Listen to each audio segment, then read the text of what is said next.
students, today we are going to begin with the descending tracts of spinal cord. Descending tracts are considered as motor tracts which carry motor impulses from the brain to the peripheral nervous tissue, causing stimulation of various parts resulting voluntary and involuntary actions. Most of the descending pathways comprises of three neurons: first order neuron, second order neuron and third order neuron. So first order neuron, the cell bodies are present in the cerebral cortex.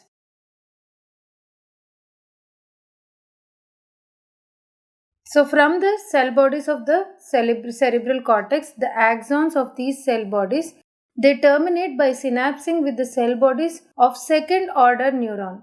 So these neurons are upper motor neurons. So these neurons are upper motor neurons.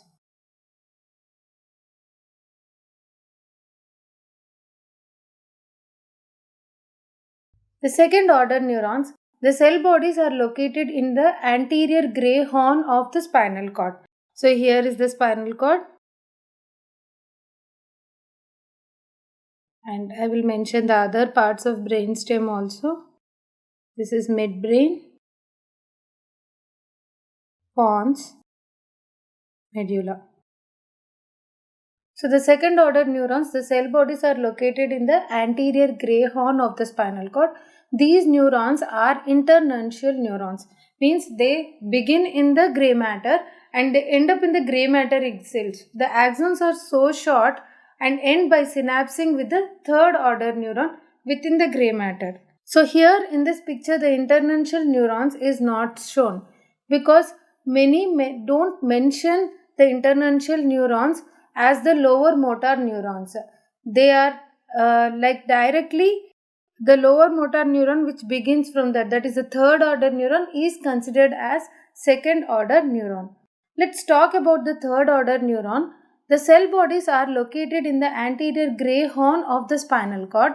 So these neurons are considered as lower motor neurons.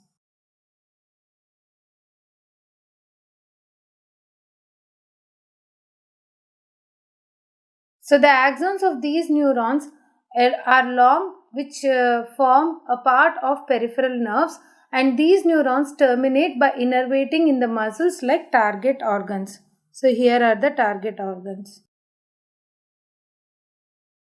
So this is the basic pathway of a descending tract. So the third order neuron will form a part of peripheral nerve. Let's talk about the reflex arc.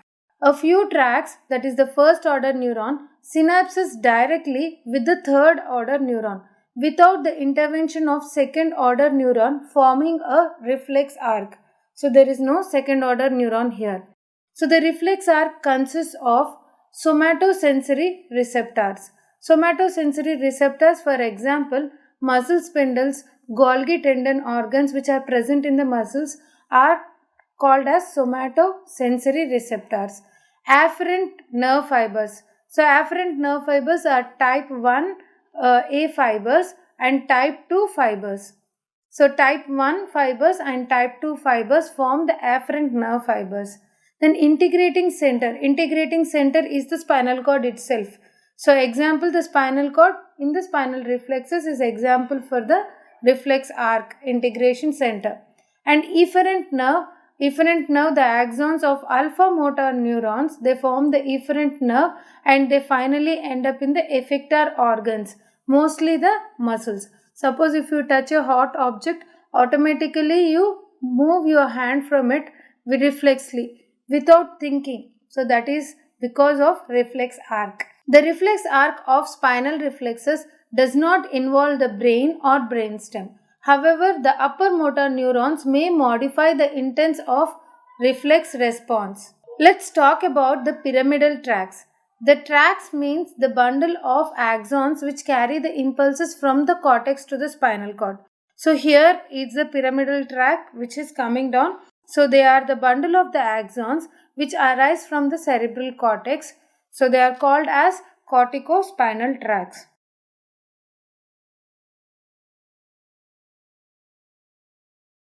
So corticospinal tracts are the motor tracts or descending tracts, and these tracts carry the impulses from the cortex to the motor cranial nuclei of the brain. Then these tracts are called as corticonuclear tracts.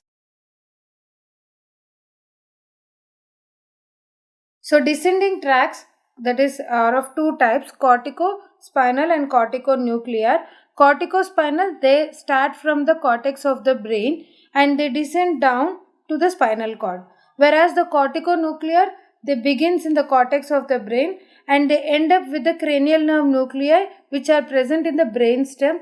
They are called as corticonuclear tracts. Conventionally, pyramidal tracts refers to the corticospinal tracts that takes part in the formation of pyramidal decussation at the medulla. So this is the pyramidal decussation which happens in the lower part of medulla.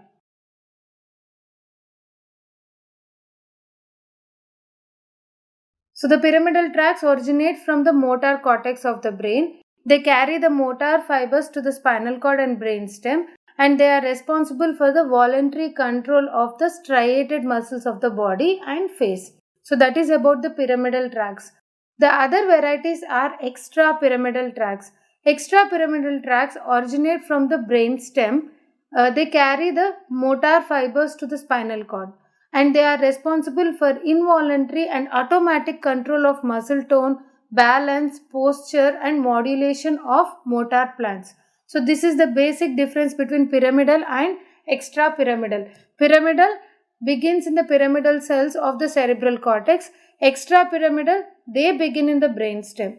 Pyramidal tracts are responsible for voluntary control, whereas extrapyramidal tracts are responsible for the involuntary and automatic control. Let us classify the descending pathways. So the descending tracts can be classified based on their somatotropic organization, means whether they are present on the lateral or the lateral versus medial motor system, or based upon whether the control is voluntary or involuntary, means pyramidal versus extrapyramidal system. So as per somatotropic organization, the lateral tracts travel along the lateral columns of the spinal cord. They synapse on the more laterally located in the motor neurons in the ventral horn of the spinal cord. So medial motor system descend down along the anteromedial aspect of the spinal cord and they synapse with the medial ventral horn neurons. So that is the difference between the somatomotor system. Lateral one travels on the lateral side, medial one travels on the anteromedial side of the spinal cord. So lateral motor system includes lateral corticospinal tract, which is present in the lateral column of the spinal cord, called as lateral corticospinal tract, and it is responsible for the voluntary movements of limbs. Rubrospinal tract augments the activity of flexor muscles and inhibits the action of extensor anti-gravity muscles. So these two tracts are considered as lateral motor system, that is lateral corticospinal and rubrospinal. Next, about the medial motor system. Medial motor system comprise the following pathways like anterior corticospinal tract controls the voluntary movement of axial and pelvic girdles. So all the axial, the central musculature which helps you to stand erect. So all the central musculatures are controlled by anterior corticospinal tract. The other extrapyramidal tracts are considered as medial motor system like vestibulospinal, reticulospinal and tectospinal. Vestibulospinal tract controls the body balance. Vestibular nuclei is for balance. So it controls the body balance. Reticulospinal regulates the function of spinal reflex arcs and maintains the muscle tone when we are standing and walking. So that is the function of reticulospinal. And lastly, tectospinal tract responsible for the blinking reflex and eye pursuit movements when following an object. So that is the function of tectospinal tract. Let's classify in a second way. The second classification is based upon the voluntary control or involuntary control. So the descending tracts are divided into pyramidal and extrapyramidal. Pyramidal tracts are voluntary tracts and extrapyramidal are considered as involuntary. So pyramidal tracts consist of corticospinal, and corticobulbar or corticonuclear tracts. These are responsible for the voluntary movement of the body, whereas the extrapyramidal tracts consist of various tracts that descend from the various parts of the cerebral cortex or brainstem structures. And these are rubrospinal from the red nucleus of midbrain, vestibulospinal from vestibular nuclei of the present at the lower part of pons and medulla, and reticulospinal. Reticular system is present all through the length of the brainstem, and tectospinal from the tectum of the midbrain. This system is under unconscious control and is responsible for the modulation and regulation of voluntary movements. Let us list down the descending tracts. First is the pyramidal. Pyramidal are corticospinal tracts, and extrapyramidal are reticulospinal, tectospinal, rubrospinal, vestibulospinal, olivospinal, and descending autonomic fibers. All these are extrapyramidal tracts. So first we shall talk about the corticospinal tract in white matter motor pathway running from the cerebral cortex to the spinal cord. So here we can see a flow chart where the motor pathway, that is the motor area of the cerebral cortex. So the origin is from the motor area, and motor area contains pyramidal cells of Betz. So these pyramidal cells of Betz form the upper motor neuron located in the fifth layer of cerebral cortex. So that is the origin. So here is the pathway of corticospinal tracts. Let's see the origin of corticospinal tracts. So these pathways, they get originated from the motor area or motor cortex. So where the cell bodies of the first order neuron, so the cell bodies of the first order neuron lie in the fifth layer of cerebral cortex. So the cells there are called as pyramidal cells of Betz. They are called as pyramidal cells of Betz. So these cells will give rise to first order neuron. So about 1/3 of the fibers, they arise from the primary motor area, area number 4. So 1/3 they get origin from the primary motor area, area number 4, that is precentral gyrus.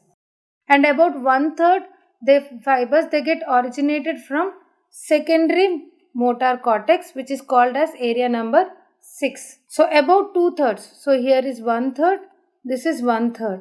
So both together forms 2/3. So the 2/3 fibers have control on motor activity on opposite half of the body. So if you stimulate by electrical stimulation, if we do the stimulation of premotor cortex, it results in the movements of opposite half of the body, means contralateral side of the body will be moved when this area is stimulated. Then what about the remaining 1/3? And the remaining 1/3 fibers, they get originated from postcentral gyrus, that is the sensory area for proprioception. So 3, 1, 2. Okay.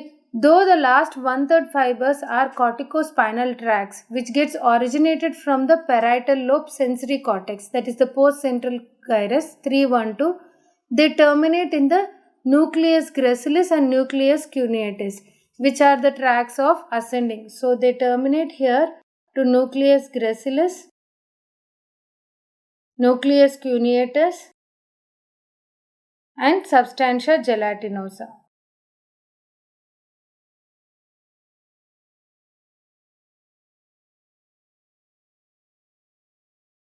So the last 1/3, they get originated from the sensory area and they get terminate in the nucleus gracilis, nucleus cuneatus, and do not have control on motor activity, but they influence the sensory input to the nervous system. So that is the function of last 1/3 of the corticospinal tracts. Let's see the course. After its origin, the nerve descends via the corona radiata. So here in the flow chart you can see the motor, from the motor area they descend down into the corona radiata, then from the corona radiata to the posterior limb of the internal capsule, which forms a white matter structure located between the thalamus and the basal ganglia. Further they descend down into the cerebral peduncle of midbrain. You can say it as the crus cerebri. To be more specific, these fibers will lie in the middle 2/3 of the crus cerebri. And from then they reach to the basilar part of the pons and then into the medulla, that is the pyramids of the upper part of medulla. And in the anterior aspect of the lower part of the medulla, majority of the corticospinal tracts decussate, means 80% of the corticospinal tracts they decussate, forming pyramidal decussation. This decussation is also called as crossover. So they cross over to the opposite side, and this is known as pyramidal decussation, which is an important event happening in the lower part of the medulla. And here the corticospinal tracts divide into two: lateral corticospinal and anterior corticospinal. So the crossed fibers which we spoke now, that is the 80% fibers, they form lateral corticospinal tracts, while the uncrossed fibers, that is the remaining 20%, they remain as anterior corticospinal tracts. So they descend as anterior corticospinal tracts. So here they had shown about the crossed fibers forming the lateral corticospinal tracts, and uncrossed fibers will form anterior corticospinal tracts. Both the tracts descend through the spinal cord and synapse with the lower motor neurons in the anterior gray horn of the same side. So we can see it is synapse with the lower motor neurons. Second order will be within the gray matter itself, and it terminates with the synapsing with the third order, which is also present in the anterior gray horn. So most of the tracts, they won't speak about this second order or internential neurons. So the lower motor neurons then from this anterior gray horn leave the spinal cord through the ventral root to form the peripheral nerves, which innervate the musculature of the body. So that is about the corticospinal tract and descending tracts. So this is all about the descending pyramidal tracts. Thank you.